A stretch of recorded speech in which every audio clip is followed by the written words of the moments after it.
बिहार में विधानसभा चुनाव को लेकर सरगर्मी बढ़ चुकी है। लगभग तैयारियां पूरी हो गई हैं, तारीखों की घोषणा बाकी है। वहीं प्रत्याशी क्षेत्र का लगातार दौरा कर रहे, साथ ही लोगों के बीच जाकर मुलाकात का सिलसिला चालू है। तरैया विधानसभा जबकि यहां से प्रत्याशियों की लंबी लाइन है और सभी टिकट को लेकर आश्वस्त है, तो कोई जीत को लेकर पूरी तरह से अस्वस्थ है। इसी बीच तरैया विधानसभा से निर्दलीय प्रत्याशी युवराज सुधीर सिंह नेशनल खबर 9 छपरा ब्यूरो मनोज कुमार सिंह से चुनाव लड़ने एवं जनता के बीच किन बातों को लेकर सामने आए, तो आइए देखते हैं एक रिपोर्ट। नमस्कार दोस्तों, मैं मनोज कुमार सिंह, नेशनल खबर 9। अभी मैं आया हूं तरैया विधानसभा और यहां एक व्यक्ति है जो निर्दलीय चुनाव लड़ने की घोषणा पूर्व में भी कर चुके हैं। नाम है उनका सुधीर सिंह, जो कि YPL के संचालक भी कह सकते हैं। इनके द्वारा YPL क्रिकेट को लेकर काफ़ी चर्चा में रहे और इस बार निर्दलीय विधानसभा चुनाव लड़ने की बातें भी साफ तौर से पानापुर की रैली में इन्होंने साफ तौर से कहा। और इनका चुनावी मुद्दा क्या रहेगा, जनता के बीच किन बातों को लेकर यह चुनाव लड़ेंगे, आइए बात करते हैं। नमस्कार, नेशनल खबर 9 से आपको जुड़ने के लिए। सबसे पहले तो नेशनल खबर 9 के भी जितने भी दर्शक सुन रहे हैं सभी को मेरा प्रणाम। देखिए, चुनावी मुद्दा मेरा तरैया विधानसभा जो है वो सारण के 10 विधानसभा में 10वें नंबर पे आता है। तो यहाँ मुद्दा की कमी नहीं है। यहाँ काफ़ी विकास जो है, विकास का गति जो है काफ़ी कमज़ोर है। तो सबसे पहले मेरा चुनावी मुद्दा में तो नौजवानों का रोजगार रखे हैं कि जो नौजवान हमारे तरैया विधानसभा का जो भटक रहे हैं, जो घूम रहे हैं, जिनके गार्जियन पे जो लोड हो चुके हैं, तो सबसे पहले मैं बाहर पढ़ा लिखा हूँ। हरियाणा, मुंबई, दिल्ली में हमारे बहुत सारे हित मित्र हैं। तो मैं ये दावे के साथ तो नहीं कर सकता हूँ कि मैं 10-20 हज़ार नौजवानों को नौकरी लगा दूंगा, लेकिन इतना मैं दावा जरूर कर सकता हूँ कि उन लोगों, बिजनेसमैन लोगों से मेरी बातचीत होगी और तरैया में छोटे मोटे रोजगार लगाकर 2-4-500 से शुरुआत तो कर सकता हूँ।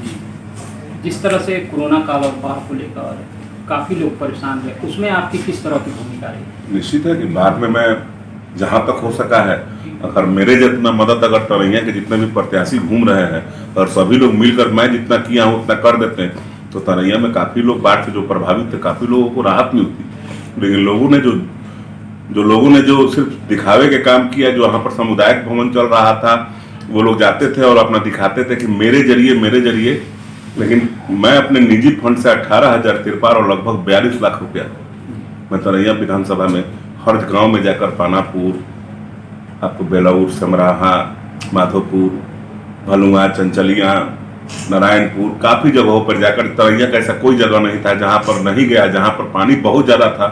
हमारे लोग जो थे, हमारे नौजवान साथी जो लोग थे, वह हमसे मिलने आए।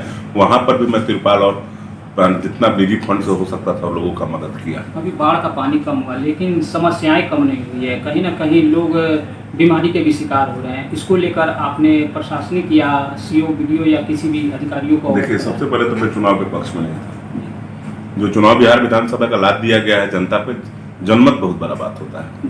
जनमत अगर सुरक्षित ही नहीं हो, जनमत दुखित हो, उस पर से चुनाव लाद देना, ये सरकार और चुनाव प्रभारी जो चुनाव कराने जा रहे हैं, अभी भी तरैया में बाढ़ का पानी जो निकला है, हमको नहीं लगता है कि कम से कम 10-15 ऐसे पंचायत है जहाँ पे रास्ते अभी भी नहीं सही हुए हैं।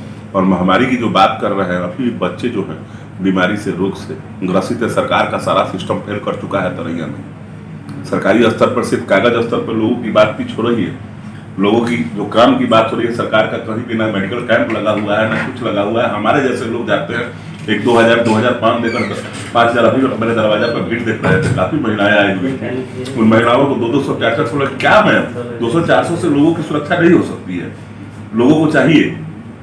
तो मैं बस यही कहूँगा कि सरकारी सिस्टम का हिस्सा अगर तरैया के लोग मुझे बनाते हैं, तो मैं सरकार स्तर पर जाकर सरकार से वार्ता होगी, लोगों से वार्ता होगी, तब मैं तरैया के लिए कुछ मांग कर लाएंगे। जिस तरह से लॉकडाउन में काफ़ी लोग, बेरोजगार लोग यहाँ आए हैं, बाहर से पलायन करके आए हैं, भुखमरी के भी शिकार हुए हैं, क्या आपको लगता है कि चुनाव अगर आप जीतते हैं तो क्या लौह उद्योग या कुटीर उद्योग के माध्यम से उन लोगों के लिए कुछ करेंगे? देखिए, हमारे जब तरैया के बच्चे, जब नौजवान बच्चे जब बाहर रोजगार करने के लिए 10-12 हज़ार रुपये की नौकरी के लिए जब बाहर जाते हैं, तो मेरे जैसा नौजवान का कलेजा रोता है। हमेशा यही प्रयास में रहते हैं हम लोग कि उन नौजवानों को मैं कैसे रोकूँ। उनको बाहर नहीं जाना दो। जो अपने घर द्वार से बाहर जाते हैं, बीमारी फैली हुई है, उनके पिताजी, उनके घर के लोग काफ़ी चिंतित हो जाते हैं कि बेटा मेरा बाहर रह रहा है, कहीं बीमारी का शिकार ना हो जाए। तो मैं तो बस यही कहूँगा कि अगर मुझे मौका मिलता है तो उन तरैया के नौजवानों के बीच में बैठ कर बात होगी, और रोजगार की सबसे पहले बात ज़रूरत है रोजगार के नौजवानों का, और रोजगार हम व्यवस्था करेंगे जितना हो सकता है, तरैया स्तर पर हम व्यवस्था करेंगे। तरैया विधानसभा के मसरक जो रेलवे स्टेशन है, बहुत से ऐसे ट्रेन वगैरह जो है इधर से जाती है मगर रुकती नहीं, इसके ठहराव के लिए भी किसी तरह का आपके द्वारा प्रयास? बड़े पिताजी बड़े ही शौक से, बड़े ही से यहाँ पर मसरक के धरातल से जुटे हुए थे मेरे बड़े पिताजी, और वो यहाँ पर जो कप्तानगंज बड़ी रेलवे लाइन का उद्घाटन हुआ तो मेरे बड़े पिताजी का ही फंड था, मेरे बड़े पिताजी का ही था। यहाँ पर दुर्भाग्य है कि 10 साल में ऐसा एमपी हुआ कि एक दिल्ली का ट्रेन तक नहीं लगता है। अपनी बातों को संसद में रेल मंत्री के जरिए उन्होंने रखा ही नहीं कि मसरक उसी तरह आज जाकर देखिए प्लेटफॉर्म जो है 10 साल में घास घूस जमने जा रहा है, लेकिन हमारे सांसद महोदय जी को कुछ नहीं दिखता है। जब बड़े पिताजी थे तो बहुत राहत स्तर पर काम हुआ था, यहाँ के लोग ट्रेन के इंतजार में, लेकिन मुझे नहीं लगता है कि जो सांसद महोदय हैं उनके रीजन में कभी भी मसरक में ट्रेन चल पाएगा। शायद उसी तरह वो प्लेटफॉर्म रह जाए।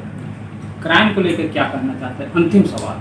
देखिए, पानापुर जब नक्सल प्रभाव जब था, पानापुर में जब अपराध होता था, तरैया में जब अपराध होता था, नक्सली जब चरम पे थे, तो पूरे पानापुर को मेरे पिताजी ने अपराध मुक्त किया था। आप लोगों की जानकारी होगी कि उस समय पानापुर में डकैती राज काफी 13-14 साल पहले होता। आज मुझे पूरी संतुष्टि के साथ कहना चाहता है कि अपराध जो है हमारे तरैया पानापुर में काफी कम स्तर पे आ गया है। यहाँ का ग्राफ गिरा है, और धीरे धीरे नौजवान जो थे, जो भटक गए थे उन राहों पे, वो नौजवान अब रोजगार खोज रहे हैं, वो वापस आ चुके हैं। मैं सभी नौजवानों से कहता हूँ कि अपराध की दुनिया में कभी नहीं जाना चाहिए, क्योंकि वो ऐसा दलदल है कि जहाँ जाना मुश्किल, आदमी चला जाता है लेकिन निकलना मुश्किल है। लेकिन एक बात और कहने कि सारण में अपराध बढ़ा है, पूरे सारण में अपराध बढ़ा है।